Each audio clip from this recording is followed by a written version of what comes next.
Hey, it's John Lee Dumas of EO Fire, and it's The Entrepreneurial You, the show for dedicated and passionate Caribbean entrepreneurs seeking daily inspiration, brought to you by author, speaker, and award-winning entrepreneur Heneka Watkis-Porter.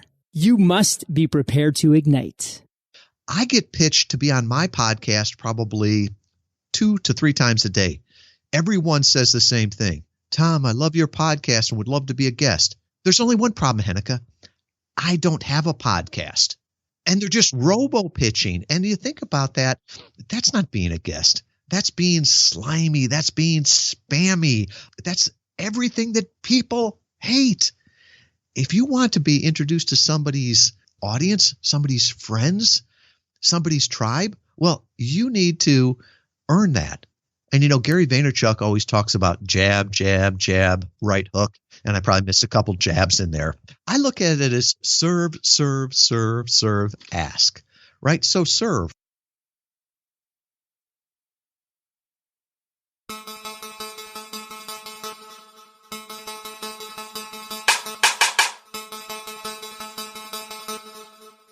Hi, this is Heneka. I'm so glad you took the time to stop by today. In Jamaican parlance, Wagwan. I'm glad to say it there. This episode is sponsored by HenekaWatkis-Porter.com as well as the Jamaica Stock Exchange.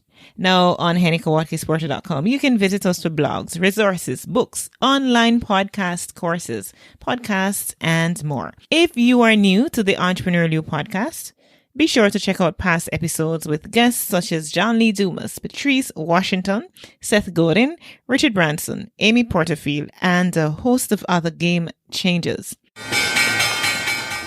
We needed to raise capital, but our experience with local financial institutions was that they were cautious and slow to act, and interest rates were far too high. We had real concerns about financing our business through outside equity investors and the possibility of interference. Could we get a fair valuation for our business? We had our own ideas about the business and its value. Should I go the traditional route of bank financing, or should I try the Jamaica Stock Exchange? So we made a call and experienced transformation of our business through conversations. I'm John Mahfood, CEO of Jamaican Teas, and we're listed on the Jamaica Stock Exchange. Give us a call today at 876-967-3271 to begin your transformation through conversation. We want to see your company listed on the Jamaica Stock Exchange. And now, here's today's episode. Human beings love to buy stuff, but we hate being sold through the old paradigm. Glen Carlson. All right. Greetings, my people former. I want to welcome you to episode 202 of the Entrepreneurial You podcast. Of course, I'm your host, Heneka Watkis-Porter. Today's episode is with Tom Schwab. Now, Tom knows how to build an online business. Believe me, he's done it successfully several times and now helps others find online success with podcast interview marketing.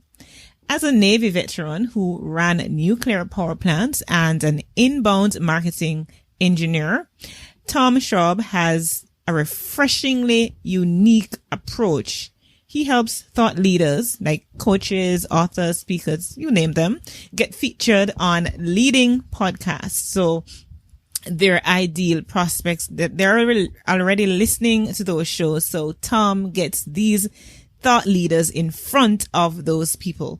The Interview Valet system then helps them to turn listeners into customers. So I'm really looking forward to this conversation that we are about to have. And it's titled today, Using Podcast Interview Marketing to Turn Listeners into Customers. Welcome, Tom. Thank you, Heneka. I am thrilled to be here. Absolutely. I'm thrilled to have you. Now, have you ever been to Jamaica? I have. My bride and I went there, about, a dozen years ago on our honeymoon, and it is paradise. I wish we were talking live there. It is indeed. Actually, Karen did share that information with me, and about the honeymoon being in Jamaica and, it being paradise and all of that. So I am putting this out to you, Tom, that when next you come to Jamaica, both of you, that you make sure that you come and you look for me so that I can take you around and show you all things Jamaican. That, of course, when the pandemic is over, right? I would love that. Absolutely. All right. So in the intro, I talked somewhat about you being a Navy veteran. That's how you kind of started out many years ago. Tell me about that experience and what it was like for you.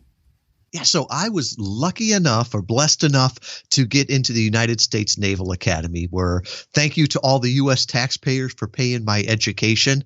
I was a mechanical engineer, and I loved engineering, but I didn't like being an engineer. I loved running the nuclear power plants, and people would say, "That's amazing." And I'm like, no, what's amazing is that smarter people than I figured out the systems, the processes, the culture in order to do that. So I've really taken that and applied it to my life in business. A lot of people will, say that, that they're making it up as they go. And I just never liked that. To me, it's like build a system, continue to learn. And that's how you can really deliver consistent results over and over to your clients. Before you even quantify and qualified what you just said, that's exactly as you started talking, Tom, I already picked up from you that you are a man of systems. You are a man of processes. How important is that in any business structure, any business model that you are employing? How important is that? To me, it's the foundation, and it's the only way you're going to be able to scale. Because going back to nuclear power, if you needed physicists with PhDs from, Harvard in order to run it, how are you going to ever get more than a handful of those? And I would say the same thing to people in their business. If you need superstars, if you need, superhumans to expand your business, your luck at finding those is going to be really minimal. Now, I look at it as we've got great people, and we've got a distributed team of 18 throughout the world.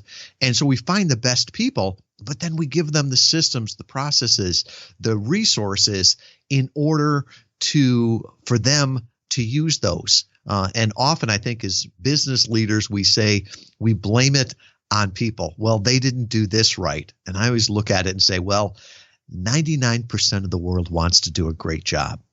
So when something doesn't work right, I always look and say, okay, is it the system? Why didn't they have the things they needed to do it? And that addresses the problem and makes it better for everybody. And I think also from the team member standpoint, they're less frustrated. They don't feel like they have to be Superman, pulling a rabbit out of their hat every time. Mm-hmm. So from nuclear power into the entrepreneurial Tom, give me a little synopsis of that journey, because we want to get to the place where we can talk about Interview Valet. So give us a little synopsis into that transition from nuclear power, Navy veteran and all, into your entrepreneurial feats, journeys. Well, I think that I always felt like I was in a round hole or in square peg in a round hole. And, I was taught from an early age, get a solid job, get a secure job with a big company. And so, the Navy seemed like that. But then, my year group, all of a sudden peace broke out, when the evil empire, Russia, stopped the Cold War. And so there was a lot of cutbacks, and I just looked at it and said, I've done everything I've wanted to. And I went to get another quote unquote stable job with a corporate company. And I did really, really well there up until 2008. And they decided at that time they wanted to go direct. And they did well by me and bought back the distributorship. But I realized that the true security comes from your ability to perform. And I would rather have, as an entrepreneur, paychecks from 100 or 1,000 people a month as opposed to just one person. So to me, I always think I was an entrepreneur in heart. It was just that my upbringing, my community said, that's risky, that's scary. And I look back on it now and say, I wish I would have taken that plunge, 20 years earlier, because I have learned so much as an entrepreneur and had so much fun. When I was in the Navy or was in the corporate world, people count down how many years they have till retirement. Now I'm amongst entrepreneurs that are excited of what they're going to do in the next couple decades. And some of them, are well beyond quote unquote retirement age. Mm-hmm. Interesting. That's what's kind of what led me to quit my job, 13 years ago, when I said to myself, when fear grips the heck out of me, right? But I said to myself, what will happen if, 10 years down the road, I don't start this thing? I'm going to look back and wonder, what could have been, what might have been, what would have been. So, I understand that, and how important it is to just plunge. And many times I say to myself, I should have done this earlier. So I do get where you are, but no. We know that we've kind of settled on the bases and, those foundational points of your starting point, your entrepreneurial, mindset and all of that. Let's get into, the meat of the matter, right? As they say, which is using podcast interview marketing to turn listeners into customers. My first question is my first as it relates to this, segment, why isn't more thought leaders using podcasting as a tool and podcasting as we frame it? I think because they look at it and they're trying to find silver bullets, and they're trying to say, what's the next platform that I should be on? What's the next tool? What's the next thing that's going to change my business? And I step back on it and say, well, how do you grow your business? What is your biggest problem that you have right now? And I would argue that every business, every thought leader, every influencer, the biggest problem they have right now is obscurity. Right now, there are thousands, tens of thousands, millions of people that would buy your product or service if they only knew about you. And some people will say, well, break through the noise. And it's usually the people that are selling us the megaphones that are telling us to break through the noise. I like it. Right? And Heneka, we're all yelling. Nobody's getting heard. And we're wasting a lot of money with that. And I talk with most people and say, what would your dream be? And they'd be like, well, if I could talk to, 100 or 1,000 ideal people, and they would listen to me. They would, listen intently. And I'm like, okay, well, why don't you do that through a podcast? Or better yet, do it through podcast interviews, because now you're tapping into other people's platform. You get to be introduced as the expert. You get to that transfer of know, like, and trust. You get to tell your story, tell how you help people. And especially today, where travel is limited, and it's always, travel's been costly. Now, why would you want to jump in a plane to go across country so you could speak to an event of 200 ideal customers? Just jump on a podcast interview, and in 30 or 45 minutes, you can talk with hundreds, thousands of people throughout time. So I think really goes back to your question of why aren't more people doing it? Because I don't think everybody understands the power of it. And the people that are trying to make money, the Facebook ads, the Google ads, the newest course, they're not talking about it because it makes so much sense. And it's something that's available to everybody. If you've got an internet connection and a microphone, you can be a podcast guest. This is amazing. I mean, even myself as a podcaster, a podcast host, I see the benefits myself of, podcasting on other people's podcasts and the opportunities that, that has given me. Now, I want to talk about, so we've spoken about the benefits of being on, other person's podcasts, even if you have your own. But let's talk about how to do it right. I had a guest, a prospective guest, who his agent reached out to me to book on my show, and of course, he fit the profile and everything, and I said certainly. Then he came back to say, this person is only doing shows that has X amount of reviews. And I had to, I got very defensive because this is, and my response to him was exactly, I have several 5-star ratings and reviews. It's just that they're not coming from the same place in terms of country. And then, you have Apple dividing it into several different, stores and so on. And I'm saying, thankfully, guests like Richard Branson, Les Brown, Seth Godin, and so on didn't say that, and they didn't do that, or else I wouldn't have had these guests on. And I went on to share all the credentials and credibility of my show. I handled the show very well, put so much into it, and I really got offended for him to come back and say that. No, that is something in my mind that leaves a very bitter taste as somebody, as an agent who is seeking to have guests on other people's show. So with that preface, that very long preface that I've made, what are some of the best practices in going and seeking out to become guests on other people's show? And I think that you bring up a great point there, Heneka. It's being a guest, right? So it's like if you invited me over to your home to be a guest at a dinner party, to invite me to all your friends, to introduce me to your friends. How rude would that be if I drove by your house and I said, the lawn wasn't mowed, so I don't want to be there. And that's basically what they did when they said, yeah, and that's incredibly rude. The other thing too is that I get pitched to be on my podcast probably 2 to 3 times a day. Everyone says the same thing. Tom, I love your podcast and would love to be a guest. There's only one problem, Heneka. I don't have a podcast. And they're just robo-pitching. And you think about that, that's not being a guest. That's being slimy. That's being spammy. That's everything that people hate. If you want to be introduced to somebody's audience, somebody's friends, somebody's tribe, well, you need to earn that. And, Gary Vaynerchuk always talks about jab, jab, jab, right hook. And I probably missed a couple jabs in there. Yeah, jab, jab, jab, right hook, yes. And I look at it as serve, serve, serve, serve, ask, right? So serve, like leave a rating and review, listen to the show, follow them on social media, make a comment, share something.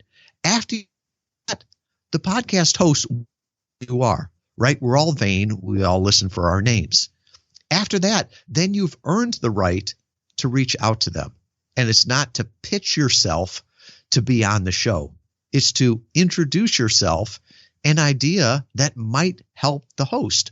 So to reach out to them as a human being, not as a canned email message. And maybe that's through a video, a quick video. Maybe it's through social media. Maybe it's through a short email, but just to acknowledge and say, Heneka, I love the podcast. I really enjoyed this episode. I think I've got something that could serve you and your audience. Tell them a little bit about it. If you keep doing that, the serve, serve, serve, ask, they'll be asking you to be on the podcast. And then the same thing once you're a guest, right? Show up prepared, show up on time, show up with a professional microphone and, free of distractions. Show up there to serve. I remember a podcaster, DJ Doug Sandler. He has a podcast called Nice Guys on Business. And I love what he said one time. He said, if you do a good job on a podcast, you don't have to promote yourself. He says, I will promote you better than you ever could. And I think too often people now are focusing on pitching. And I think that's dehumanizing. You pitch a baseball, you introduce a person. They are focused on, well, if I email, these 10,000 podcasts, a couple of them are going to say yes. Yeah, they probably will, but it's not the ones you want. Not the ones that you want to be on. I always tell people, focused on being a guest, focus on building a relationship, and don't think of it as somebody inviting you to just their podcast. It's somebody inviting you to their home, somebody inviting you to introduce them to your friends. And that's a great honor, and never minimize that. Mm-hmm. Absolutely. And so, what you said is just so perfect. And the analogy that you gave too, in even going back to my own example, I'm not sticking there, but just going back to that example of, so I've invited you to my home. As a matter of fact, you asked to be invited to my home, right? And I've invited you. And now you're going to tell me that my home isn't good enough for you. Like, where do you get off? No, I had to put him straight, right? Now, I love working with Interview Valet. And what you've said, Tom, is not something that your team have not been practicing. And I mean, like I said, as podcast hosts, we get pitched every single day. Myriads of people, coming to us, reaching out to be on shows and all of that. And sometimes I just, they come with the same thing. And I've always said, okay, the least you can do, because you love my show so much, you can perhaps leave a note, a comment on one of the show notes page, or you can leave a review, right? I mean, that would show how much you really love it, right? But usually, that's not done. But I find that the team at Interview Valet, very professional, know the job inside out. So I'm actually selling the business for you. But I want you to tell us a little more about Interview Valet. Why did you see the need for this business, to start this company, and what it is that you are doing for your clients? Thank you for the kind words. And our mission is to personally introduce inspiring thought leaders to millions of people they could serve for the betterment of all. And that's the overarching, mission that we have. And one of our values is that relationships are the ultimate currency. Another one is that in this digital age, it's the personal touch that makes the difference. And so where this business came out of was really my experience with inbound marketing, using content to attract, engage, and delight customers.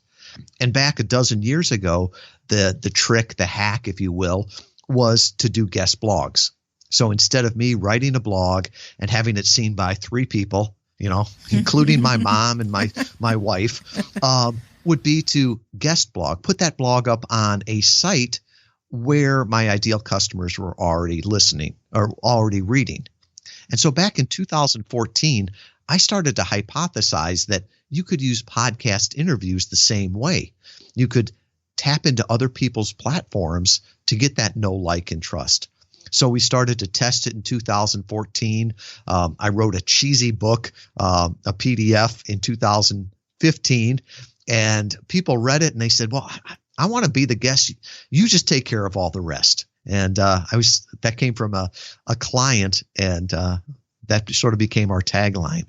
So in 2015, we started to beta test a done-for-you service that would help authors, coaches, consultants, brands get on podcasts that their ideal customers were listening to. It went so well that we launched it in early 2016, and now we've grown to a team of over 18. We serve about 120 clients at any one time, and really it's a partnership with them.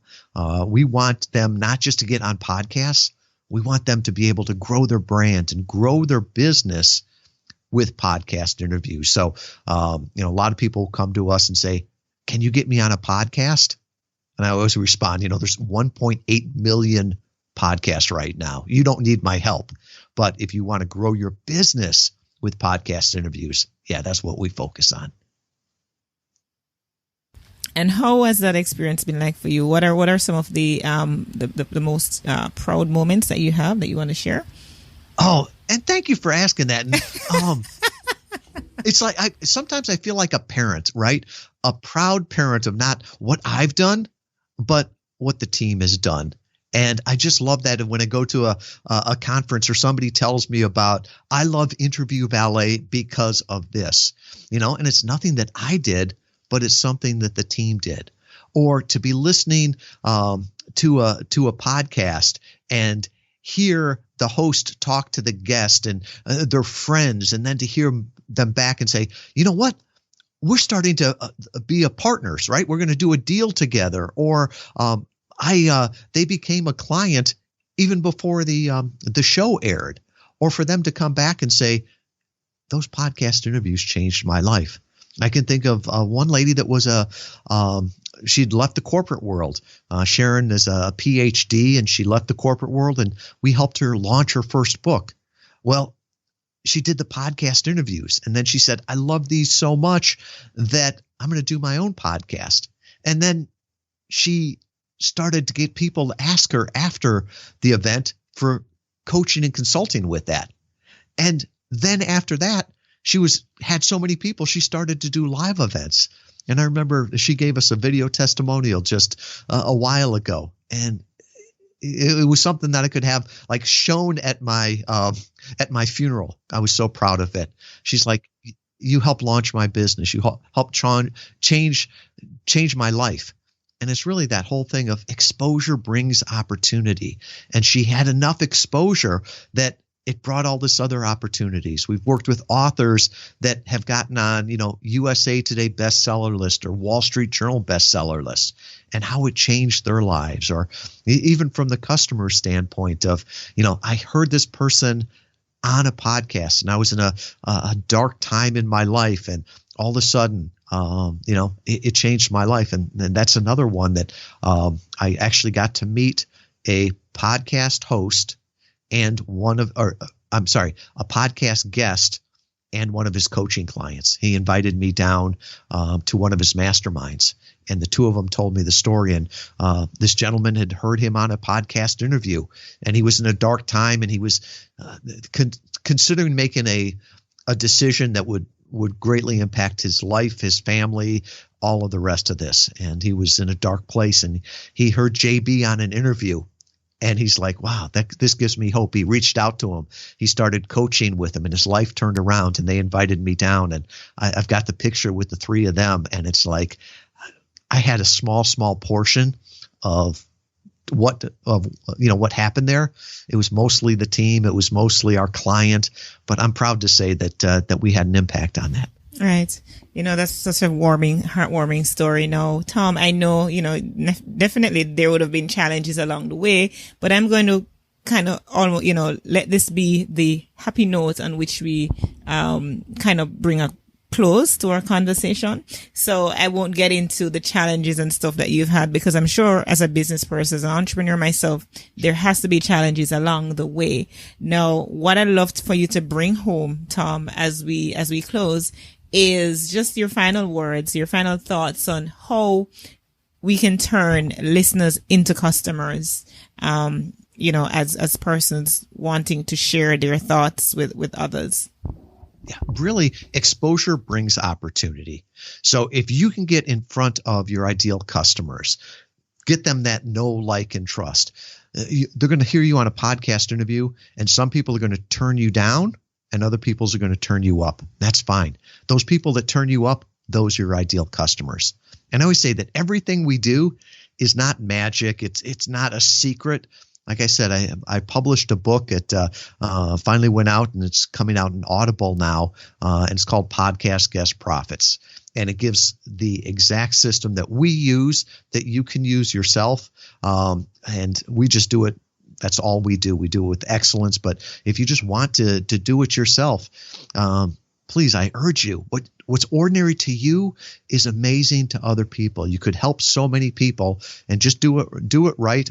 Like I say, I sell a lot of those books, but I give more of them away, and I'd be happy to give them away to any of your listeners. Heneka, if they're in the States, I'll mail them a copy. If they're outside the States, I'll email them a copy.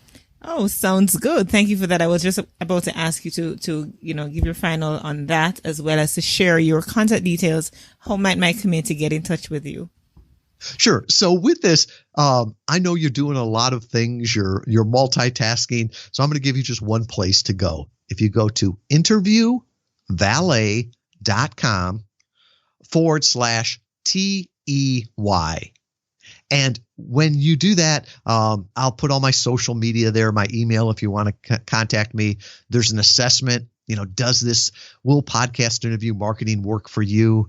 Free copy of my book. And if this resonated with you and you're like, man, I'd like to talk to somebody on the team and see how I could use this.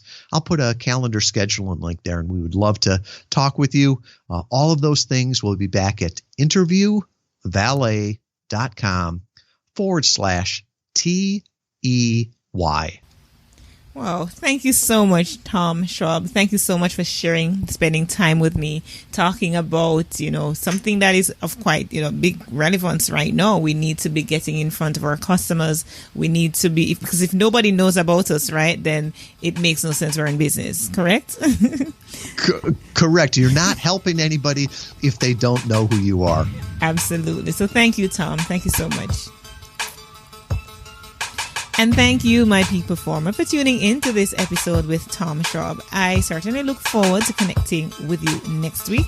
But in the meantime, I would love the opportunity to coach you one-on-one to start your podcast. Or if you've already started, to help you to level up your podcast in terms of your marketing and reaching the audience that you really want to reach. Or simply to join my mastermind group, whichever one you want to reach out to me for. Be free. If you simply want to leave a comment about the episode that you've just heard, reach out to me nonetheless. Heneka Watkis-Porter.com. Send me a WhatsApp that you see the icon right from that homepage on the right at the bottom.